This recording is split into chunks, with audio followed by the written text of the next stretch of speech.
シーンで主力でやってるわけでもちろん一斉する選手たちが26人と言われます。これから行こう。まだラストって言われてるからね。あっちのラスト。赤まで。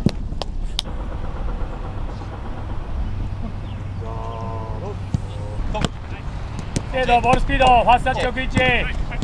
丁寧に。しゃべる、止まらない。2、3、プレー。5、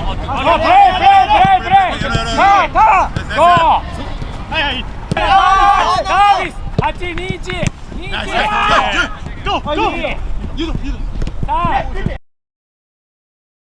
結構映像を見たらゴールから離れていて、あそこからゴールに入るのは、自分の力を証明できたかなっていうふうに思いましたし、あれが、味方に当たって入るっていうところもなんかこう守ってるなっていうような印象はありますし、ワールドカップ最高ですね。はい。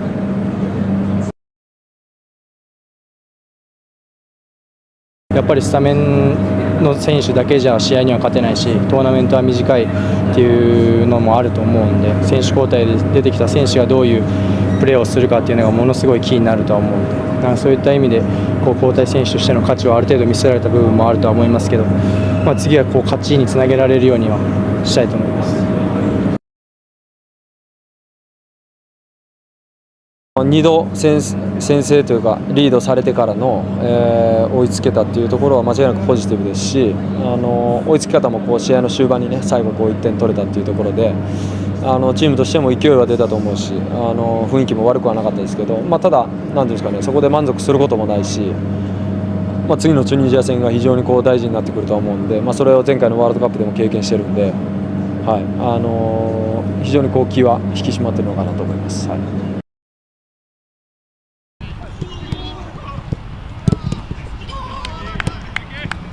Drama over in the World Cup as Tunisia sack their coach. That's right, Sabri Lamouchi is gone. Who's going to take over? I don't even know. We're going to get into it. Japan next. Let's get into this one. Next.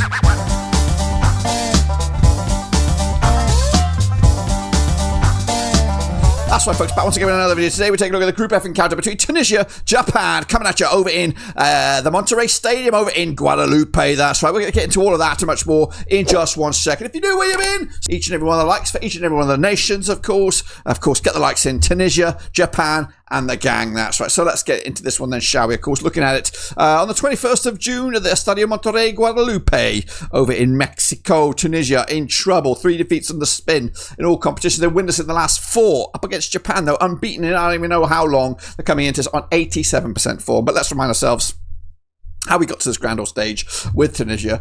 At this match, they qualified with Lamouchi. CAF Group H winners, securing their spot on the 8th of September 2025. This is their 7th tournament. Of course, 2022, that was the last 3rd tournament in a row, but they never, ever made it out of the group stages, failing in 78, 98, 02, 06, 18, and 2022. There was Lamouchi, but get the marker out, sunshine. Let's get him out. He's sacked. I don't even know the last time a coach has been sacked at the World Cup, so he is gone like Donkey Kong. I can't even get the pen off. There we go.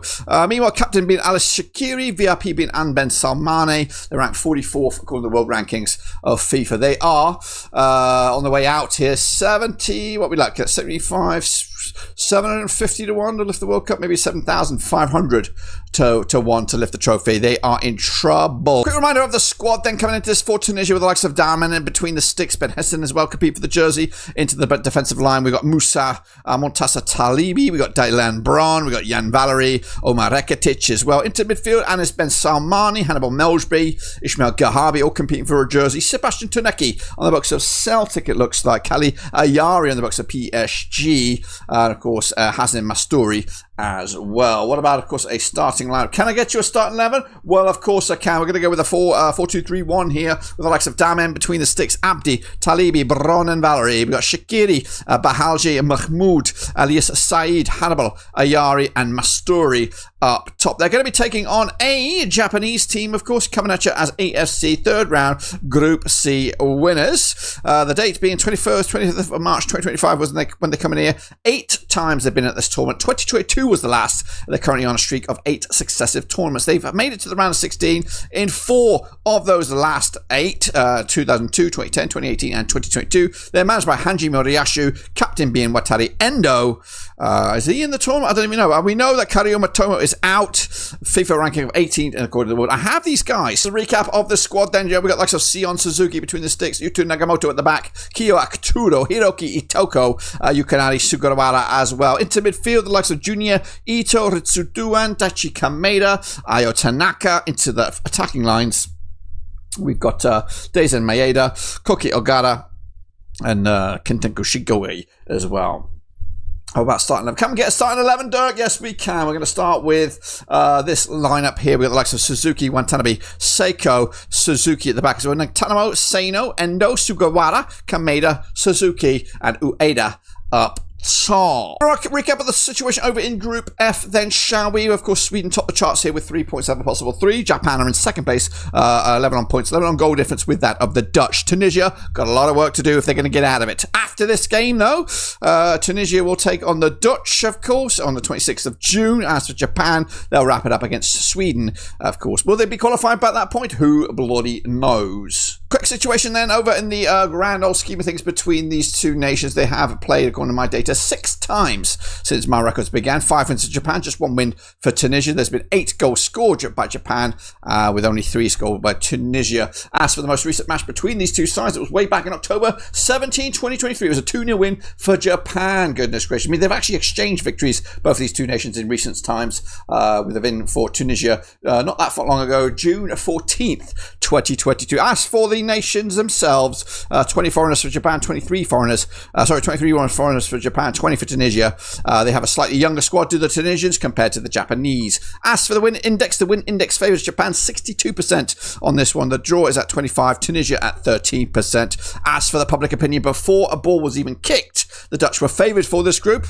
Are they now? Who knows? Japan was second favoured, Sweden in third, and Tunisia, of course, were the underdogs. As for the pathway for Japan, for me, I had tipped them as group winner, and of course, their pathway would include a quarterfinal against the French if they're going to go the distance on this one. As for Tunisia, their best they could hope for really was a third place finish, and again, their pathway would be very, very difficult. To the final would be the French, would be the Germans, and then who knows if they can get past that. But that's, of course, a story for another day. Quick early poll has been dropped out there. 13% think Tunisia will win this game, 87% backing Japan. The draw is at 0. Goodness gracious me. So we've had a look at the win index, we've had a look at the popularity poll. What about me then, folks? What about me? Well, we're going to lock in the prediction right here, and I think Japan were good against the Dutch, but we didn't really get to see them at their fluid best because I think the Dutch were a little bit better than them, and of course Japan just had to scrap it out in the end. So we might see a bit more ball control, a bit more possession with Japan in this game against the Tunisia side, who really need to step it up. And of course, currently I don't even know who's going to be taking over this game. So we're going to go with a 2-0 win for Japan, but thinking about it, could be more than that if they don't get their act together. 2-0 win though for me, for Japan on this one, to make it 4 points of a possible 6, and probably already sending Tunisia out of this competition.